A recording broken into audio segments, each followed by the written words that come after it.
buntis na si Sarah Geronimo.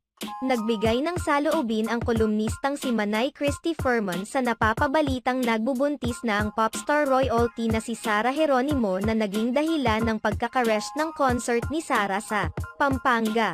Sa kamakailang episode ng kanilang vlog na Showbiz Now na, kabilang sa kanilang mga napag-usapan ang chikang buntis na si Sarah matapos ang mahigit 10 taon nilang relasyon ni Matteo Guidicelli. Kung totoo po ang balitang umiikot ngayon sa apat na sulok ng showbiz maging sa labas, maraming maliligayahan.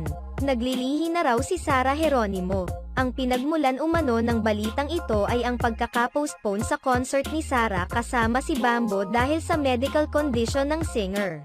Ang sabi ng Viva, ang kanyang management agency, yung kanyang medical condition ang dahilan nga raw.